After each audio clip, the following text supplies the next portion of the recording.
Hello everyone, स्वागत है आपका हमारे चैनल पे। और आज है 27 दिसंबर और हम लोग जो है अपना न्यूज़पेपर को कवर करेंगे हर दिन की तरह। देखिए यहाँ पे हमारे जो सुरक्षा जो मंत्री हैं राजनाथ सिंह, उन्होंने स्टेटमेंट दिया है कि जो हमारे वाणिज्यिक जो पोत है केएम पलूटो और एमवी साईबाबा, उस पर जो ड्रोन हमला हुआ है, क्लियर है, वो अरब सागर में हुआ है। तो उनके जो भी हमलावर हैं उनके बारे में कहा है कि ये लोग कहीं भी हमलावर अगर छुपे होंगे, जो भी अपराध किए हैं, उनको खाई से भी पताल से भी उसको ढूंढ निकालेंगे और उस पर जो है कार्रवाई करेंगे। दूसरा कि जम्मू कश्मीर में जो वहाँ की जो आतंकी घटना हुआ है, उनका जो है ये ज़मीनी स्तर पर जांच करेंगे, उनका जायजा लेंगे कि जो वहाँ की स्थिति है क्या है। तो उसी को लेकर यहाँ पे स्टेटमेंट दिया गया है। और तीसरा क्या है यहाँ पे इम्पोर्टेंट है कि हिंद महासागर में जो है भारत की जो भूमिका है, ठीक है, पर क्वेश्चन बनता है यहाँ से कि हिंद महासागर क्षेत्र में जो भारत की भूमिका है वो प्रमुख सुरक्षा प्रदाता, मतलब यहाँ पर सिक्योरिटी प्रदान करने का भूमिका है और भारत इसको मजबूती से और इसको मजबूत करेगा। तो इस पर ये जो है आर्टिकल दिया गया है। दूसरा यहाँ पे जो महत्वपूर्ण नज़र आएगा, सिर्फ महत्वपूर्ण को कवर करेंगे हम लोग। और ऐसे तो बहुत सारे खबरें दी गई है, लेकिन जो इम्पोर्टेंट है, अगर हम लोग बात करें, नई दिल्ली मंगलवार को जो है प्रवासी, देखिए यहाँ दिल्ली में जो है ना सीगल पक्षियों की झुंड देखने को मिला। ये जो है प्रवासी पक्षी है, तो आपने ध्यान रखिएगा, स्टेटमेंट के रूप में पूछता है कि सीगल पक्षी जो प्रवासी होते हैं, ठीक है, माइग्रेंट करके आते हैं, उनके बारे में पूछा जाएगा कि जो चर्चा में रहा सीगल बर्ड, सीगल ये क्या है, बर्ड है या कुछ अन्य है, ऐसा करके स्टेटमेंट बना सकता है। फिर हम लोग अगले जो है मुद्दे पर जाएंगे, और जो कि काफ़ी महत्वपूर्ण है, ये रहा। देखिए संयुक्त राष्ट्र का जो है ना, संयुक्त राष्ट्र यूएनओ, यूनाइटेड नेशन ऑर्गेनाइजेशन, इसकी जो है प्रासंगिकता पर सवाल उठ रहे हो। क्योंकि सवाल उठने के पीछे ये कारण है, ये जो वर्तमान जो परिस्थिति है ना पूरा विश्व का, उसके हिसाब से अपने आप को नहीं ढाल पा रहा है। ये बन रहा था 1945 में, उस समय जो विश्व की जो परिस्थितियाँ थी उसके हिसाब से ये सही था, लेकिन वर्तमान की परिस्थिति से ये सही नहीं बैठ रहा। तो इसमें क्या है, सबसे मुख्य कारण है वीटो पावर। देखिए यहाँ पे वीटो पावर का मतलब क्या होता है, ऐसे में क्या होता है, किसी भी काम को, किसी भी मामले को रोक सकता है। वीटो का मतलब ये होता है डिनाई कर देगा। जिनको भी ये वीटो पावर मिला हुआ है वो किसी के मामले को रोक सकते हैं, इनको ये अधिकार है। जिसमें 5 देश है, अमेरिका, चीन, रूस, फ्रांस और ब्रिटेन, या इसको P5 भी बोलते हैं, क्लियर है। और इसी की जो है ना वीटो का जो शक्ति है, उसमें जो है बदलाव करने की मांग उठ रही है, क्योंकि संयुक्त राष्ट्र जो है ना वर्तमान स्थितियों के अनुसार अपने आप को ढाल नहीं पा रहा है। इसका एग्जाम्पल दिया गया, देखिए जब सेकेंड वर्ल्ड वार हुआ था ना, तो उसमें जो विनर कंट्री थे, विजेता थे, वो नहीं चाहते थे कि दोबारा इस तरह का युद्ध हो। तो उसने 1945 में जो है इस्टेब्लिशमेंट हुआ संयुक्त राष्ट्र, ठीक है, ऑर्गेनाइजेशन। और जो भी अंतर्राष्ट्रीय जो संघर्ष थे उसको कम करने के लिए, उसको मध्यस्थता के लिए जो है यूएनओ अपना भूमिका निभाता था। इसका जो स्थापना हुआ था 1945 में, और इसमें वर्तमान में भी 193 देश है। जब स्थापना हो रहा था उसमें 50 देश थे, याद रखिएगा।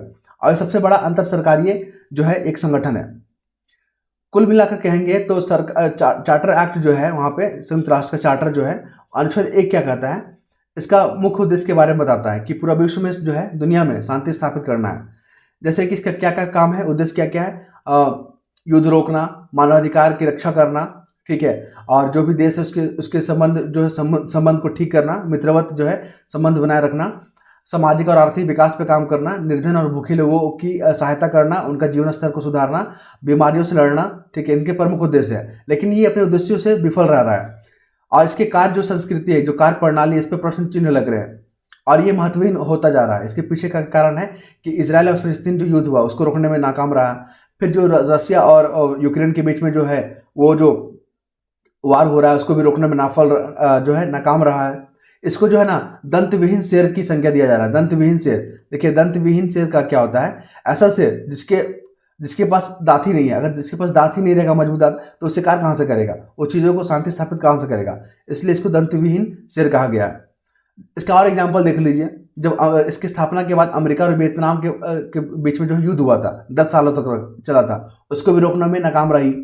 इराक और ईरान के बीच में युद्ध हुआ था, उसको भी रोकने में जो है नाकाम रही। फिर देखिए यूक्रेन और इजराइल के बीच तो आप देख ही रहे वर्तमान परिस्थिति। फिर अफ्रीकी देश में हुआ था एक रवांडा में, जो हुतू समुदाय और तुस्ती समुदाय के बीच में हुआ था, उसको भी रोकने में नाकाम रही थी। यूगोस्लाविया में जो घटना हुआ था 1992 में, सर्ब समुदाय और मुस्लिम समुदाय के बीच में भी जो है शांति स्थापित करने में विफल रही थी।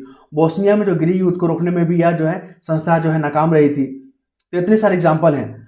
और वर्तमान में जो मलेशिया के जो प्रधानमंत्री है महातिर मोहम्मद, उन्होंने कहा कि ये जो महत्वहीन है, ठीक है, ये इसमें जो है ना, इसके जो लोग हैं ना वो बहुत ही मतलब अपने वादे को जो है पूरा करने में नासफल है, ठीक है। और इजराइल और फिलिस्तीन के बीच में जो युद्ध हो रहा ना, उसके लिए इसी संस्था को ठहराया है जिम्मेदार। जेलेंस्की ने भी कहा है कि इसमें जो झूठे लोग बैठे हैं और ये गलत कामों को सही ठहराने का काम करते हैं, जो यूक्रेन के राष्ट्रपति हैं। फिर देखिए यहाँ पे P5 जो मेंबर मिले ना, उनके जो वीटो पावर मिला उसको सुधार करना है। चीन, रूस, फ्रांस और ब्रिटेन और अमेरिका, ये 5 लोगों को मिला हुआ है। 2021 में तो संयुक्त राष्ट्र के मंच पर जो है हमारे प्रधानमंत्री ने भी कहा था कि अब जो है वीटो पावर या इसकी कार्य प्रणाली यूएनओ में सुधार करने की जरूरत है। और इसके बजट को देख लीजिए, इसमें जो है करीब 2321 करोड़ का बजट है यूएनओ का। भारत जो है लगभग 1% से अधिक का जो है बजट इसमें देता है। अगर मान लो 100% का बजट है ना, तो भारत 1% से अधिक का बजट इसमें योगदान देता है। सबसे अधिक बजट कौन देता है? अमेरिका, याद रखिएगा, भी इंपॉर्टेंट यहाँ से बन सकता है। और कमजोर नेतृत्व, इसके पीछे जो है कारण क्या है कि विफल क्यों हो जा रहा है यूएनओ? तो इसके में कमजोर नेतृत्व है, जो सही फैसला नहीं ले पाते हैं सही समय पे। दूसरा क्या है, प्रबंधन में भी खराबी है, प्रबंधन भी ढंग से नहीं होता है। वैश्विक संस्था पूरी तरह से अप्रासंगिक हो गई है, ठीक है। और इसको जो है पुनः तरीके से इसको जो है संगठन करने की जरूरत है। तो ये इंपॉर्टेंट है, आप देख सकते हैं। इसके बाद देखिए बाघों पर यहाँ पे एक टिप्पणी की गई है। अभी जो है वर्तमान में 54 को टाइगर रिजर्व है, कितना है? 54, एग्जाम में पूछा जाएगा। और यहाँ पे क्या हो रहा है, बाघों की संख्या घट रही है। कहने का मतलब जो भी मतलब कोई स्पेसिफिक जो टाइगर रिजर्व है ना, वहाँ पे कहीं या तो बाघ है ही नहीं, या तो गिने चुने 1 या 2 बच रहे हैं। उसी में महत्वपूर्ण देख लीजिए, एग्जाम में पूछा जाएगा महाराष्ट्र में सहाद्री बाघ अभ्यारण्य कहाँ है? महाराष्ट्र में।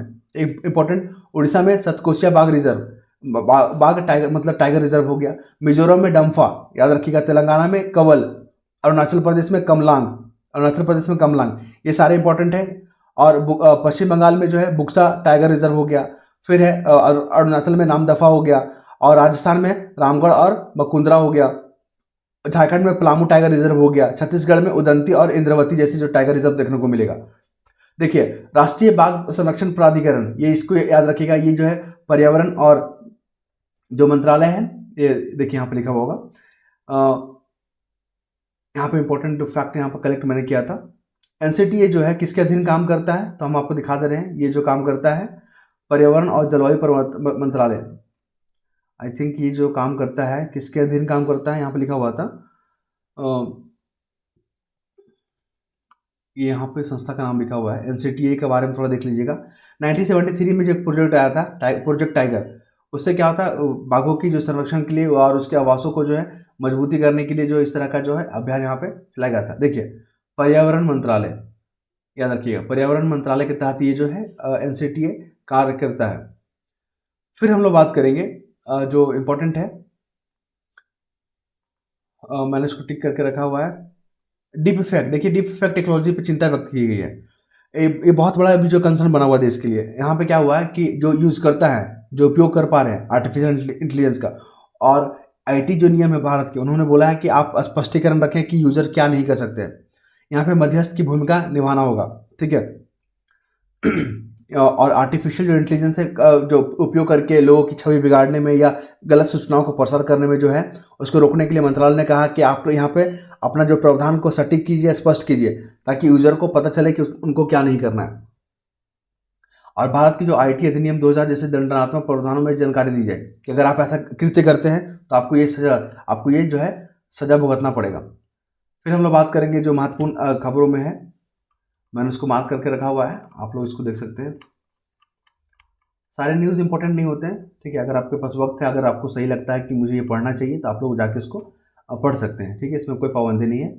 और हमें जो ठीक लगता है, क्योंकि समय का अभाव होता है, इसलिए हमें सब कुछ कवर नहीं करना होता। देखिए कैड के बारे में, चालू खाता, इकोनॉमिक्स टॉपिक्स, जब आप कोई पीसीएस एग्जाम देते हैं या सिविल सर्वेंट के एग्जाम देते हैं ना, वहाँ से क्वेश्चन बनता है। करंट अकाउंट डेफिसिट होता है कैड, ये क्या होता है? देखिए इसका मतलब क्या होता है, वस्तुओं के व्यापार का घाटा कम होने पर, इसका मतलब समझ लिया। कैड मतलब क्या होता है, विदेश से में भेजे गए धन और देश में विदेशों से प्राप्त आय के बीच का अंतर। अगर सिंपल शब्द में कहा जाना कैड क्या है, तो आप जो हमारा धन जो विदेशों में जा रहा है और विदेशों का जो धन है हमारे देश में आ रहा है, इसी के अंतर को कैड बोलते हैं, ठीक है। करंट अकाउंट डेफिसिट, तो अभी जो है चालू खाता जो घाटा है हमारा, मतलब क्या कर रहे हैं, इंपोर्ट अधिक कर ले रहे हैं, एक्सपोर्ट बहुत कम हो रहा है। इससे क्या हो रहा है, हमारा जो धन है ना वो विदेशों में चला जा रहा है, तो ऐसे में घाटा हो जाता है हम लोग को। अब क्या हो रहा है, जो चालू खाता घाटा है, करंट अकाउंट डेफिसिट है, उसमें कमी देखा गया। इसके पीछे कारण को देख लीजिए, क्योंकि हमने जो गुड एंड प्रोडक्ट्स, जो गुड एंड सर्विसेज है, उसके जो एक्सपोर्ट में हमने वृद्धि किया है। जीडीपी का 1% रिजर्व बैंक के आंकड़ों के अनुसार जो है सॉफ्टवेयर में हम लोग जो है इसमें काफ़ी इजाफा देखा गया है। व्यापार और यात्री, मतलब टूरिस्ट प्लेस हम भारत में खुल रहा है तो लोग यहाँ पे आ रहे हैं, व्यापार कर रहे हैं भारत के साथ, तो इनसे क्या हुआ, 4.2% का वृद्धि देखा गया है। एक होता है पोर्टफोलियो निवेश। देखिए पोर्टफोलियो निवेश क्या होता है, ये जो है ना टेम्पोररी नेचर का होता है। अगर किसी भी निवेशक को लगता है कि भारत में अमेरिका के मुकाबले ज़्यादा इंटरेस्ट मिल रहा है तो लोग यहाँ पर जो है अपने पैसा को इन्वेस्ट करने लगते हैं। लेकिन जैसे ही अमेरिका जो है ना अपने जिसको एफबीआई जो बैंक है वो अपने यहाँ इंटरेस्ट जो है बढ़ा देता है या अपने जो है पॉलिसी को कड़ा कर देता है, मॉनेटरी पॉलिसी को, तो यहाँ से पैसा निकल के, भारत से पैसा निकल के अमेरिका में चला जाता है। तो इस तरह के कॉन्सेप्ट को याद रखिएगा, क्वेश्चन फ्रेम यहाँ से करते हैं।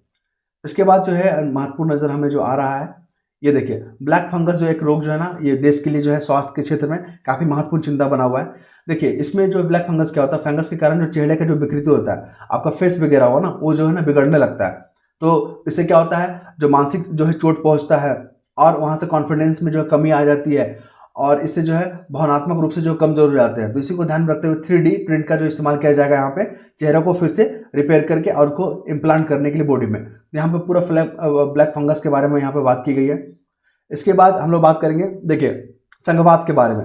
भारत में जो संविधान में जो संघवाद है, जो फेडरलिज्म है, उसका जो कॉन्सेप्ट हम लोग किस कंट्री से लिए हैं, तो कनाडा से लिए हैं। एग्जाम में पूछा गया है, ठीक है, याद रखिएगा। जो फेडरलिज्म की बात करते हैं जिसमें कि केंद्र को जो है स्पेसिफाई कर दिया गया है कि आप इसी सब्जेक्ट पर कानून बनाएंगे, राज्य को भी स्पेसिफाइड कर दिया गया कि आप इसी कानून पर बनाएंगे। अगर दोनों कानून बनाता है, किसी सब्जेक्ट को लेकर विवाद होता है, तो वहाँ पे केंद्र का कानून को जो यहाँ पे वैलिड माना जाएगा। इस तरह की बातें जो कनाडा से लिया गया है।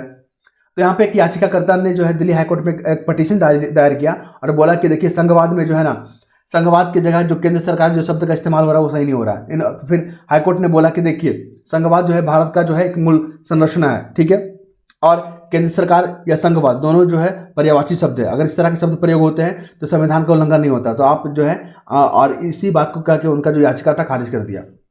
इसके बाद हम लोग बात करेंगे जो इंपॉर्टेंट नजर आ रहा है, देखिए यहाँ पे जॉर्जी बॉबी, अंजू बॉर्बी, याद रखिएगा, ये जो है ना विश्व चैंपियन जो एथलीट हुआ था, विश्व एथलीट चैंपियन, उस पर जो है कांस्य पदक जीते थे।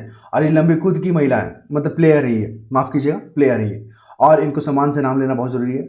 इन्होंने देश का नाम भी ऊंचा किया था। तो इन्होंने कहा कि अभी का जो वर्तमान जो परिदृश्य, जो खिलाड़ियों को जिस तरह से प्रमोट किया जा रहा है, जिस तरह से वो मेडल जीत के आते हैं और उनका स्वागत किया जाता है, अगर हम इस दौर में होते हैं तो आज हम भी जो है बेहतर कर पाते हैं, लेकिन हम गलत युग में आ गए थे। इस तरह की यहाँ पे बातें की गई है। कुल मिलाकर यहाँ पे जो मोदी गवर्नमेंट है उनके बारे में चर्चा की गई कि जिस तरह का माहौल बनाया गया है 2014 के बाद से, वो खिलाड़ियों को प्रोत्साहित करता है। तो आप यहाँ पे आर्टिकल जो यहाँ पर देख सकते हैं। और यहाँ पे जो है महत्वपूर्ण न्यूज़ों को मैंने खबर कर दिया। अगर हमारा जो पढ़ाने का तरीका है या हमारा पैटर्न आपको अच्छा लगता है तो सब्सक्राइब कीजिएगा, लाइक कीजिएगा, शेयर कीजिएगा, ठीक है। आपसे जो रिक्वेस्ट है, क्योंकि आप लोग तो व्यू बढ़ा देते हैं, देख लेते हैं, लेकिन हमारा जो उस पर लाइक भी नहीं आता है, उस पर कमेंट भी नहीं आता है, तो आप लोग प्लीज़ इस पर नोटिस कीजिएगा, ठीक है। यूट्यूब से बार बार हमें नोटिस मिलता रहता है। धन्यवाद।